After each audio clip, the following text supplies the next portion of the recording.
Halo teman-teman semua, selamat datang kembali di channel kami, The Girl Education. Hari ini kita akan pindah ke matkul sebelah ya, masih di Matematika Universitas, tapi kali ini saya bahas mata kuliah persamaan diferensial biasa. Ya, jadi di sini PDB ya. Saya mau langsung latihan soal ya, karena di sini saya anggap teman-teman udah belajar ya. Nanti mungkin materi-materinya akan saya bahas ya, tapi di video berikutnya gitu ya. Nah, ini saya langsung ke latihan soal dari soal kuis ya Departemen Matematika seperti biasa kampus saya nih. FIPA UI tahun 2020. Nah, di sini ada 3 soal ya yang akan saya bahas. Ini 3 soal. Kalau nggak salah ini pas kuis 3 soal ini jadi satu gitu ya. A, B, C gitu. Jadi ini soal beranak sebenarnya, beranak tapi anaknya beda-beda gitu ya. Nah, di sini kita akan bahas satu persatu ya. Kita bahas dari soal satu dulu ya. Seperti ini soalnya. Tentukan solusi dari persamaan ini dia.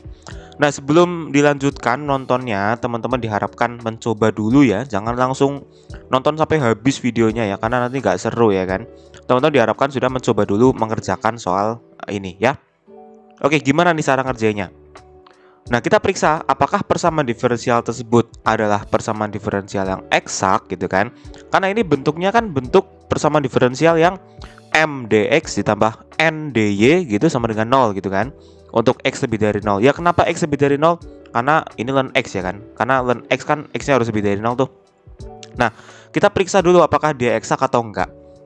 Nah, pertama kita lihat bentuk yang ini ya, yang punyanya si dx gitu. Ini adalah si M-nya kan. Y per X ditambah 6X, ini adalah si M-nya gitu. M-nya adalah ini, maka kalau saya turunkan terhadap Y gitu, M saya turunkan terhadap Y, MY gitu, berarti apa? Y per X diturunkan terhadap Y berarti tinggal 1/X doang ya kan. Terus 6X turunkan terhadap Y 0. Teman-teman yang masih lupa, ini turunan parsial ya. Diingat-ingat lagi kalkulus 2-nya. Serta misalkan yang ini yang nempel di DY gitu ya, itu adalah si N-nya gitu. Maka kalau N saya turunkan terhadap X itu, NX ya, berarti kan ini ln X. Ln X turunin jadi 1/X. 2 turunkan jadi 0. Nah, karena di sini MY-nya sama dengan NX-nya, maka persamaan diferensial ini adalah persamaan diferensial yang eksak. Kita udah tidak perlu lagi mengalihkannya dengan faktor integrasi ya. Jadi kita tinggal langsung manipulasi aja nih bentuknya. Jadi ini dx-nya saya masukkan ya. Jadi y per x dx plus 6x dx gitu ditambah ln x dy min 2 dy sama dengan 0. Nah, berikutnya ini kita lihat nih bentuk yang sudah terseparasi itu yang mana? 6x dx kan udah terseparasi ya, jadi satu variabel gitu. 2dy juga udah dalam satu variabel gitu ya. Walaupun ini konstanta doang sih, ya oke lah gitu. Berarti yang masih nyampur itu adalah si ini dia. Nah, ini nih yang mau kita kelompokin nih. Y per x dx sama ln x dy. Ini kita kelompokkan gitu ya. Terus yang ini biarin aja gitu. Nah, ini adalah bentuk diferensial dari apa ini? Yang saya kurungin. Ini adalah bentuk diferensial dari y ln x. Ya, teman-teman yang beginian harus peka ya, bahwa ini adalah diferensial dari y ln x. Kalau nggak percaya coba lihat aja nih. Y ln x diturunkan terhadap x kan berarti u aksen kali v, ya kan? Y diturunkan dy ln x itu, ini u aksen kali v, terus tambah u kali v aksen. U-nya y gitu, y kalikan v aksen berarti ln x diturunkan berarti 1/x dx. Kan gitu ya? Tambah 6x dx min 2y dy sama dengan 0. Nah, ini sudah terseparasi semua, tinggal kita integralkan saja. Seperti ini ya. Nah, ini 0 diintegralkan jadi c ya, langsung aja c gitu. Yang kiri diintegralin semua, dapat seperti ini. Integral d y ln x adalah y ln x. 6x diintegralin jadi 3x kuadrat ya. Terus 2dy diintegralkan jadi min 2y sama dengan c seperti itu. Terus berikutnya ini tinggal apa ini? 3x kuadratnya pindah sana ya. C min 3x kuadrat, ini ada y-nya keluar. Berarti tinggal ln x min 2. Sehingga saya dapat y sama dengan ini ya. C min 3x kuadrat per ln x min 2. Ini adalah solusi dari persamaan diferensial yang ada di soal ini. Oke, masih gampang ya teman-teman ya. Kalau gampang, yuk kita lanjut ke nomor 2. Nah, ini soal 2 nih. Tentukan solusi dari persamaan ini dia. Nah, kalau di sini dikasih nilai awalnya ya. Y saat X-nya 0 itu adalah nilainya 1 gitu. Berarti nanti kita harus mencari solusi khususnya ya, bukan solusi umum ya. Kalau solusi umum kan yang tadi masih ada C-nya tuh. Nah, kalau ini enak, kenapa? Karena kita bisa menggunakan metode pemisahan variabel. Walaupun ini kelihatannya nggak terseparasi gitu ya. Tapi kalau kita manipulasi bisa loh kita pisahin variabel ya. Misalnya gini nih. Yang ini y pangkat min x dy kita pindahkan ke kanan dulu jadi gini. Minus ya kan? Nah, terus kita kalikan kedua ruas dengan E pangkat X, ya. Kalau kita kalikan dengan E pangkat X, berarti ini jadi X E pangkat X, dx. Yang ini E pangkat min X, kali E pangkat X kan hilang tuh, berarti tinggal min Y dy aja. Ya sudah, ini kan berarti tinggal kita integralkan saja ya, karena variabelnya sudah terpisah seperti ini. Integralkan kedua ruas, berarti dapat seperti ini ya. Integral X E pangkat X dx sama dengan integral min Y dy. Nah loh, yang kiri gimana nih integralkannya nih? X E pangkat X dx itu integralkannya gimana? Buat teman-teman yang masih lupa cara mengintegralkan X E pangkat X, silakan dibuka lagi kalkulus 1, kalkulus 2-nya ya. Karena PDB ini sangat butuh prasyarat dari kalkulus ya. Kita ngintegralin pakai apa? Ya, pakai integral parsial ya. Ingat integral parsial yang U sama dv itu ya. Jadi kita misalkan U-nya yang ini ya, X. Kalau saya turunin du berarti sama dengan dx ya, 1 dx ini. Sedangkan dv-nya itu E pangkat X dx ini sebagai dv. Nah, berarti kalau dv-nya ini v-nya kita integralkan ya kan, integral dari dv. Berarti E pangkat X dx diintegralkan jadi E pangkat X. Nah, sehingga apa? Kalau integral X E pangkat X, ingat rumusnya, kalau parsial U kali V dikurang integral V du ya. Berarti jadi gini nih. Ya, ini udah saya integralin ya. Berarti U-nya mana? Ini X ya. X kali V, V-nya E pangkat X, berarti X E pangkat X dikurangi integral gitu ya. Integral V kali du ya. V kali du berarti integral E pangkat X dx. Integral E pangkat X dx itu E pangkat X, makanya langsung saya tulis. Gitu ya, paham ya? Kalau nggak paham, teman-teman ditulis dari awal tuh ya. UV min integral V du gitu. Nanti integral V du-nya tuh ternyata integral E pangkat X dx gitu. Nah, integral E pangkat X tuh ya E pangkat X, makanya langsung saya tulis aja di sini gitu ya. Kemudian plus C sama dengan min setengah Y kuadrat. Gitu. Ya udah, ini kan sudah dalam bentuk Y sama dengan bisa saya nyatakan ya. Berarti kalau Y kuadrat sama dengan ini, min 2 saya kalikan ke sana gitu. Min 2 X E pangkat X min E pangkat X plus C gitu. Nah, saya akan masukkan ini awalnya di sini nih. Kan ini masih solusi umum ya. Solusi khususnya berarti saya masukkan X sama dengan 0, Y-nya 1. Jadi dapat seperti ini ya.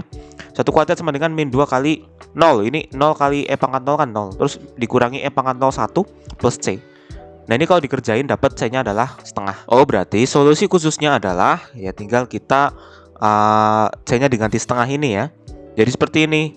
Nah, ini yang saya lakukan adalah 2-nya langsung saya masukin ke dalam ya. Jadi min 2x E pangkat X gini. Terus ini min 2 min E pangkat X dikali jadi plus 2 E pangkat X gitu. Terus ini min 2 dikali C. Nah, C-nya kan setengah, berarti jadi 2 kali setengah min 1 gitu. Nah, ini adalah solusi khusus dari persamaan diferensial ini dia, dengan metode pemisahan variabel aja. Oke, gampang teman-teman ya? Gampang. Nah, kalau gampang, kita lanjut ke nomor 3. Nomor 3 ini yang lebih tricky ya, yang lebih menantang. Nah, ada apa dengan nomor 3? Yuk kita lihat nomor 3 nih. Jadi soal 3 ini, tentukan solusi dari persamaan dy dx sama dengan cos x plus y plus 2. Oke, ini gimana cara mengerjakannya? Kalau kita pakai pemisahan variabel nggak bisa kan, jelas ya. Y ini merupakan atribut dari fungsi transenden ya, fungsi kosinus. Jadi, idenya adalah kita misalkan x plus y plus 2 itu adalah u, variabel baru. Nah, kalau saya lakukan turunan atau diferensial, berarti gimana? 1 diturunin terhadap X jadi 1. Ya, ini kita turunkannya terhadap X ya.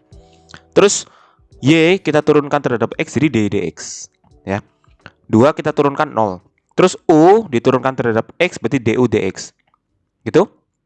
Nah, berarti kalau saya mau cari dy dx-nya apa? 1 pindahkan ke kanan ya kan? Berarti dy dx sama dengan du dx min 1. Nah, ini yang mau kita substitusi ke persamaan. Berarti akan saya dapatkan seperti ini. Dy dx itu adalah du dx min 1 gini kan. Terus ini cos x plus y plus 2 itu adalah u ya kan. Berarti sama dengan cos u. Nah, ini adalah persamaan diferensial variabel terpisah ya kan. Jadi satunya saya pisahkan ke sana gitu ya. Nih, kan 1 ini min 1 kan, pindahkan ke sana gitu kan. Jadi kan cos u plus 1 gitu kan. Jadi du dibagi cos u plus 1, dx-nya saya ke kananin jadi sama dengan dx gitu. Nah, udah, ini tinggal kita integralkan saja. Nah, tapi sebelum mengintegralkan, saya mau ngakalin dulu nih, ini cos u plus 1 ya. Itu kan kalau langsung saya integralin, gimana cara integralin seper cos u plus 1? Kan susah ya. Jadi saya mau akalin dulu pakai rumus sudut rangkap. Jadi gini, kan cos U sama dengan 2 cos kuadrat setengah U min 1 ya kan. Kalau cos 2U apa? Cos 2U kan 2 cos kuadrat U min 1. Nah kalau ini cos U ya ini setengahnya gitu kan. Nah ini yang mau kita substitusi ke cos U nya, supaya nanti min 1 plus 1 jadi hilang tuh. Nah buat teman-teman yang nggak kepikiran ide kayak gini, silakan skillnya dilatih lagi ya. Maksudnya cara berpikirnya, pola biar kepikirannya tuh bisa dilatih kok ya, dengan cara latihan soal terus. Oke? Nah seperti ini. Jadi DU per, nah cos U nya jadi ini nih, 2 cos kuadrat setengah U min 1 plus 1. Nah ini kan nanti hilang nih, min 1 plus 1 kan hilang, sama dengan DX. Nah kan jadinya gini. Nah ini gimana nih? Ini gimana ceritanya jadi gini nih. Oke, jadi min 1 plus 1 kan hilang. Oke, terus ini setengah dari mana? Ini dari pecahan yang ini nih. Ya ini kan per 2 berarti setengah. Nah min 1 plus 1 tadi udah hilang. Terus ini kan per cos kuadrat. Cos kuadrat itu kalau seper cos kuadrat itu sekant kuadrat ya kan, kebalikannya kan. Nah ini cos kuadrat setengah U berarti sekant kuadrat setengah U. Gitu. DU sama dengan integral DX. Ya sudah, tinggal kita integralkan saja ya. Tinggal gimana nih teman-teman integralin yang kanan. Kok yang kanan? Yang kiri. Yang kanan mah gampang ya. Integral DX itu ya X nanti ya. Integral yang kiri gimana? Sekant kuadrat itu integralnya apa? Ya, tangen. Ya, ini kok kenapa jadi tan setengah U? Yuk kita pelan-pelan yuk. Jadi pertama di sini ada setengah. Ya. Terus ini sekant kuadrat, integralnya kan tan. Ya kan, sekant kuadrat setengah U integralnya tan setengah U. Ingat kalau di sini ada angkanya ya. Kalau ini ada angkanya setengah U, berarti kita bagi hasil integralnya dengan angkanya ini, yaitu dibagi setengah. Nah di sini ada setengah gitu, berarti nanti kecoret kan setengahnya, berarti tinggal tan setengah U aja gitu. Nah buat teman-teman yang masih lupa cara integralin beginian ya, tolong dibuka lagi kalkulus 1, kalkulus 2-nya. Karena di sini saya nggak mau bahas kalkulus ya, saya bahas persamaan diferensialnya, gimana cara manipulasinya gitu ya, menggunakan teknik apa gitu. Tapi kalau di tengah jalan kalkulusnya, silakan saya langsung ke hasilnya gitu ya. Saya percaya teman-teman bisa. Ya udah, saya dapat tan setengah U sama dengan X plus C. Nah, saya mau nyatakan dalam U nih, berarti jadi inverse-nya tangan atau arkes tangan. Ini dia ya, jadi setengah U sama dengan arkes tangan dari X plus C. Atau kalau misalkan U-nya langsung saya balikin ke awal ya kan, U-nya kan X plus Y plus 2 gitu kan. Nah, jadi gini, X plus Y plus 2 ini kan setengah, setengahnya langsung saya larikan ke kanan, jadi 2 arkes tangan gitu. U-nya saya balikin, ini dia, X plus Y plus 2. Ya sudah, ketemu Y sama dengan ini dia ya, X sama 2 nya dipindah ke sono. Jadi 2 arkes tangan X plus C dikurang X dikurang 2. Nah inilah solusi apa? Solusi umum berarti ya, solusi umum dari persamaan diferensial yang diberikan. Oke, gampang teman-teman? Gampang ya. Kalau gampang, jadi silakan semangat belajarnya ya. Untuk matkul persamaan diferensial biasa ini seru kok ya. Seru untuk ditinggalkan, gading. Nggak bercanda. Seru untuk diasah ya, diasah, dipelajari. Pokoknya gitulah, karena persamaan diferensial ini sangat berguna besok kalau teman-teman ikut peminatan pemodelan gitu ya. Jadi sekian video saya hari ini. Jangan lupa follow Integral Education untuk mendapatkan informasi lainnya. Jangan lupa like, comment, share, dan subscribe. Sampai jumpa di video selanjutnya. See you and goodbye. Dadah.